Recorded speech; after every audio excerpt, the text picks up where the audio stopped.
আসসালামু আলাইকুম। আপনাদের মাঝে হাজির হলাম নতুন একটা ভিডিও নিয়ে।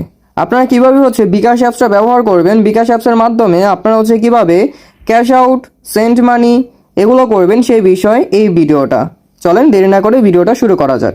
আমাদের সর্বপ্রথম অ্যাপসটা প্রয়োজন হবে। অ্যাপসটা আমরা প্লে স্টোরে পেয়ে যাব।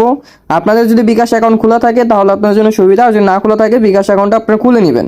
দেন অ্যাপসে আপনারা প্রবেশ করে আপনাদের নাম্বার দিয়ে আপনারা লগ ইন করে নেবেন। যে নাম্বারে আপনাদের বিকাশ অ্যাকাউন্টটা খোলা রয়েছে সেই নাম্বার দিয়ে আপনি এখানে নাম্বার অ্যান্ড পিন দিয়ে আপনি এখানে লগ ইন করে নেবেন। আমি এখানে লগ ইন করে নিলাম। লগ ইন করে নেওয়ার পর আপনাদের সামনে এরকম একটা ইন্টারফেস শো করবে। চলেন আমি বিষয়টা আগে দেখিয়ে দিই। আপনারা সর্বপ্রথম যদি ব্যালেন্স দেখতে চান, এখানে হালকা করে একটা টাচ করলে আপনি ব্যালেন্সটা দেখতে পারবেন যে আপনার অ্যাকাউন্টে কত টাকা ব্যালেন্স রয়েছে। এরপর এখানে আমরা লেনদেন করতে পারবো দুইটা মাধ্যমে। একটা সেন্ড মানি আর একটা ক্যাশ আউট। সো আমাদের যদি সেন্ড মানি করার জন্য প্রয়োজন হয় তাহলে এটার মাধ্যমে আমরা সেন্ড মানি করতে পারবো, আর যদি ক্যাশ আউট করার প্রয়োজন হয় তাহলে আমরা ক্যাশ আউট এটার মাধ্যমে করতে পারবো। এখানে আমি বলে রাখি, যেগুলো আপনার পার্সোনাল নাম্বার থাকবে সেই নাম্বার সেন্ড মানি করতে হয়, এবং যেগুলো এজেন্ট নাম্বার থাকে মানে দোকানের নাম্বার থাকে সেগুলোতে ক্যাশ আউট করতে হয়। আচ্ছা, এখন আমি সেন্ড মানিতে চলে যাব। সেন্ড মানিতে চলে যাওয়ার পর সর্বপ্রথম আপনি একটা অপশন দেখতে পারবেন যেখানে লেখা আছে নাম্বার। সো এখানে আপনার নাম্বার দিতে হবে।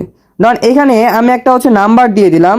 নাম্বার দিয়ে দেওয়ার পর দেন আপনার এখানে অ্যামাউন্ট লিখতে হবে। এই জায়গায় আপনি অ্যামাউন্ট দিতে হবে, আপনি কত টাকা তাকে দিতে যাচ্ছেন সেই অ্যামাউন্টটা আপনার এখানে লিখে দিতে হবে। ধরেন আমি এখানে 500 টাকা লিখে দিলাম। লিখে দেওয়ার পর নিচের দিকে দেখেন এগিয়ে যান। এই এগিয়ে যানের ভিতরে হালকা করে একটা টাচ করতে হবে। টাচ করার পর নিচের এইখানে আপনার এই জায়গাটায় পিন দিতে হবে। আপনার বিকাশে যে পিনটা আপনি অ্যাপসটি ওপেন করেছিলেন যে পিন দিয়ে, সেই পিনটা এখানে দিতে হবে। সো এখানে আমি পিনটা দিয়ে দিলাম। দিয়ে দেওয়ার পর নিচের দিকে দেখেন পিন কনফার্ম করুন, এখানে টাচ করতে হবে। এখানে টাচ করার পর দেন আপনার এখানে রয়েছে যে সেন্ড মানি করতে ট্যাপ করে ধরে রাখুন। সো এইখানে আপনি ট্যাপ করে ধরে রাখবেন। ধরে রাখার পর অটোমেটিক সেটা আপনার সফল হয়ে যাবে, সাকসেসফুলি সেটা সেন্ড মানি হয়ে যাবে। হওয়ার পর দেন আপনি যাকে দিতে যাচ্ছেন তার কাছে অটোমেটিক কিন্তু সেন্ড মানি চলে যাবে। এই ছিল সেন্ড মানির। আচ্ছা, আমরা ক্যাশ আউটে চলে যাই।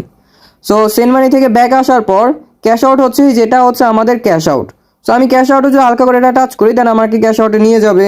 এখানে আমি স্ক্যান করতে পারবো, নয়তো বা আমি এখানে যে এজেন্টের নাম্বার সেখানে আমি এটা দিতে পারবো। সো এখানে আমি ধরেন একটা এজেন্টের নাম্বার আমি দিয়ে দিলাম। দিয়ে দেওয়ার পর দেন এখানে আমার সেম অ্যামাউন্টটা লিখতে হবে। আমি ধরলাম এখানে অ্যামাউন্ট দিয়ে দিলাম। অ্যামাউন্ট দিয়ে দেওয়ার পর এগিয়ে যান, দিয়ে দিলাম।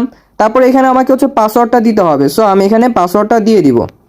পাসওয়ার্ডটা দিয়ে দেওয়ার পর পিন কনফার্ম করুন সেটা টাচ করলে তার নিচে দিকে সেম একটা লেখা আসতেছে, সেটার উপরে হালকা করে ক্লিক করে চেপে রাখবেন। দেন কিছুক্ষণ ওয়েট করে চেপে ধরে রাখবেন, দেখবেন অটোমেটিক আপনার টাকাটা চলে যাবে। এই ছিল আজকের এই ভিডিওটা। আপনারা কিভাবে সেন্ড মানি করতে পারবেন, কিভাবে ক্যাশ আউট করতে পারবেন সেটা আশা করি আপনারা বুঝতে পেরেছেন। যদি আরও নতুন কোনো কিছু আপনাদের জানা থাকে বা শেখার থাকে অবশ্যই সাবস্ক্রাইব করে পাশে থাকবেন। সব কিছু আপনারা এই চ্যানেলে পেয়ে যাবেন। ধন্যবাদ।